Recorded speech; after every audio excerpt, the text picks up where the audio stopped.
Hello and welcome back to my channel Sketchbook Art, World of Art and Artists।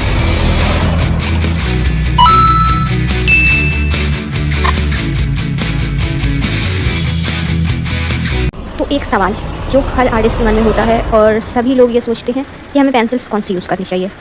जहाँ तक कि आपने देखा होगा कि जो बड़े आर्टिस्ट होते हैं वो काफ़ी एक्सपेंसिव पेंसिल यूज़ करते हैं, तो क्या वो ज़्यादा अच्छी होती हैं? तो इस चीज़ से हम लोग ये क्या समझ सकते हैं कि पेंसिल्स में डिफरेंट होता है?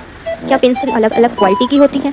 तो वही मैं आज आपको बताने वाली हूँ और आपके सारे डाउट्स क्लियर करूँगी, क्योंकि मैं जो भी बता रही हूँ वो मेरे खुद के एक्सपीरियंस से है और मैंने खुद रियलाइज़ किया है इस चीज़ को, और मैं आपको प्रैक्टिकली चीज़ें भी दिखाऊँगी जिससे आपको ये क्लेरिफाई हो सके कि कौन सी पेंसिल्स किस टाइप की आर्ट के लिए परफेक्ट होती हैं।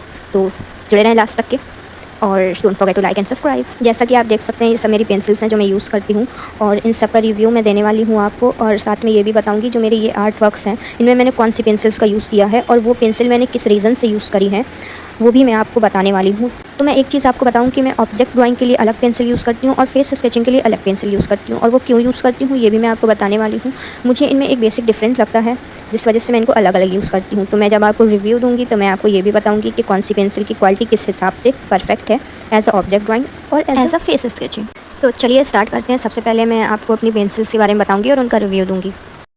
फर्स्ट है normal pencil, then mechanical pencil, white charcoal, और ये है ग्लास पेंसिल। ये थोड़ी एक्सपेंसिव होती है बट मैं इसका यूज़ बहुत ही कम करती हूँ। दैन इसके बाद मैं यूज़ करती हूँ ज़्यादातर मीडियम एंड सॉफ्ट चारकोल।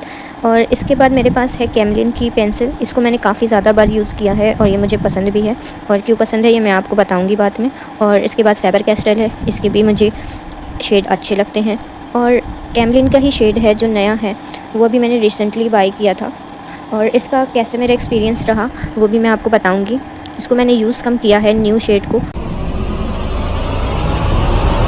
ये नॉर्मल पेंसिल का बेसिकली यूज़ मैं आउटलाइन के लिए करती हूँ और बेसिक स्ट्रक्चर ड्रॉ करने के लिए करती हूँ। ये बहुत ही लाइट शेड होती है, मतलब आप समझ सकते हैं कि ये बहुत ही ज़्यादा लाइट होती है। नटराज की नॉर्मल पेंसिल और डोम्स वगैरह की नॉर्मल पेंसिल से भी लाइट होती है, तो मैं इसका यूज़ करती हूँ। ये एक्सक्लूडर की है, बाकी मैं कोई भी पेंसिल यूज़ कर लेती हूँ आउटलाइनिंग के लिए।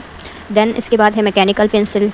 ये काफ़ी ज़्यादा बारीक काम के लिए और बेसिक स्ट्रक्चर ड्रॉ करने के लिए काफ़ी यूज़फुल होती है, और डिटेलिंग जहाँ पे करनी हो वहाँ पे भी ये यूज़फुल होती है। ये भी नॉर्मल ही पेंसिल है, कोई एक्सपेंसिव नहीं है। मैं नॉर्मल पेंसिल का शेड एक बार आपको दिखा दे रही हूँ ताकि आपको थोड़ा आइडिया हो जाए कि इसका शेड किस टाइप का है। देन मैंने इसको वाइट चारकोल से ब्लेंड किया है। बेसिकली वाइट चारकोल का यूज़ होता है मेटल बनाने के लिए, या किसी एरिया में वाइटनेस दिखानी है, या फिर हमें थोड़ा एक स्लेटी टाइप का टेक्सचर चाहिए होता है तब हम इसका यूज़ करते हैं वाइट चारकोल का। देन ये है मीडियम चारकोल पेंसिल, इसका मैं शेड आपको दिखा रही हूँ। इसके बाद सॉफ्ट चारकोल पेंसिल है, इसका भी मैं शेड आपको दिखा रही हूँ। तो ये दोनों इसके शेड हैं। इसमें डिफरेंट ये होता है कि मीडियम जो चारकोल होती है वो थोड़ी मतलब हार्ड चलती है,